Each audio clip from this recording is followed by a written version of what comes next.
The Raven by Edgar Allan Poe.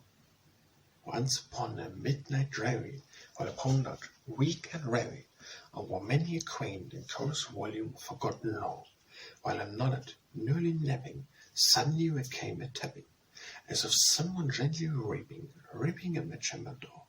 "'Tis some visitor," I muttered, tapping at my chamber door. "Only this and nothing more."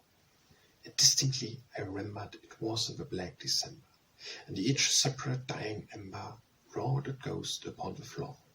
Eagerly I wished the morrow, vainly I had sought to borrow from my books source of sorrow for the lost learner, for the rare and radiant maiden whom the angels name Lenore, nameless here forevermore. And the silken sad, uncertain rustling of each burden certain, filled me with fantastic horrors never felt before. So at now, to still the beating of my heart, I stood repeating, "'Tis some visitor entering entrance at my chamber door, some late visitor entering entrance at my chamber door. This it is, and nothing more." Presently my sound grew stronger, hesitating then no longer. "Sir," said I, "oh madam, truly your forgiveness I implore, but the facts is I was napping, and so gently you came rapping, and so faintly you came tapping at my chamber door, that I scared for sure I heard you." He opened wide the door, darkness were and nothing more. Deep into the darkness peering, long I stood there, wondering, fearing, and often dreaming, dreams no mortals ever rang to dream before. But the silence was unbroken, and the stillness gave no token, and the only word was spoken was the whispering word "Lenore." This I whispered, and the echo murmured like a bird, "Lenore." Merely this, and nothing more. Back into the chamber, turning on my soul within me burning. Soon again I heard a tapping, somewhat louder than before. "Surely," said I, "surely there is something at the window lattice. Let me see what threat is, and this mystery explore. Let my heart be still a moment, and this mystery explore, this wind and nothing more."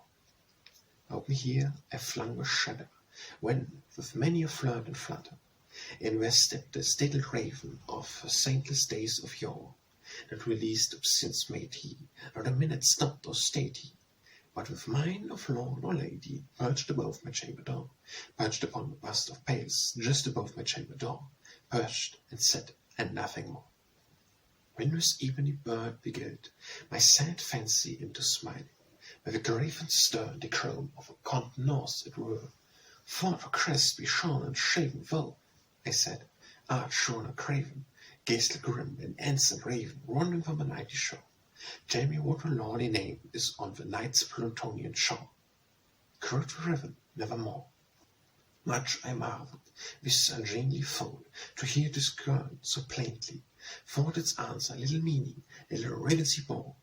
We cannot help agreeing that our living human being ever yet was blessed with seeing, bird above his chamber door, bird based upon the sculpture burst above his chamber door, with such name as Nevermore. But the raven, sitting lonely on the placid bust, spoke only with one word, as if his soul in with one word he did outpour, nothing further than he uttered, not a feather when he fluttered, till I scared more than muttered. Our friends have flown before, on the morrow he will leave me, as my hopes have flown before. Then the bird said, "Nevermore." Startled at the stillness broken by a reply so aptly spoken, "Doubtless," said I, "what it utters is its only stock and store, caught from same unhappy masters whom a merciful disaster followed faster, till his songs one burden bore, till the dirts of his hope but melancholy burden bore, of nevermore." But the raven still beguiled all my fancy into smiling, straight I wheeled a cushion seat in front of bird and bust and dawn, when upon the velvet sinking I betook myself to linking fancy unto fancy, thinking what was ominous bird of yore, what was grim and ungainly gazed, gaunt and ominous bird of yore, meaned and croaking nevermore. This I said, engaging in guessing, but no settling expression, to the fool whose fire eyes now burned into my bosom's core. With and more I said, divining, with my heat at ease reclining, on a cushion velvet lining that were lamplit glowing o'er, but whose velvet violet lining, with a limping glowing o'er, should press ah, nevermore. When morning the air grew denser, perfumed from an unseen censer, swung a seraphim host, foot stinking on the tufted floor. Wretch, I cried, where God hath fallen thee, by these angels ye have sent thee, respite, and nippeth, from memories of Lenore. Quaff this kind niffeth, and forgot this loose Lenore, quoth the raven nevermore. Prophet, said I, think of evil, prophet still, if bird or devil, whether tempter sent, or whether tempest tosses thee here ashore, desolate yet all undawned, and with desert land enchanted. On this home by horror haunted, tell me truly I implore, is where blamed and dread? Tell me, I implore, quoth the raven, nevermore. Prophet, said I, think of evil, prophet still, if bird or devil, by that heaven that bends above us, by that God we both adore, there is soul with sorrow laden, if, within the distant Aiden, at your cups, a Satan maiden, whom the angels name Lenore, Gaspare and Raven maiden, whom the angels name Lenore, quoth the raven, nevermore. But what word of sign and parting bird of fiend? I shrickened up staring, get thee back into the tempest of the night's plain shore.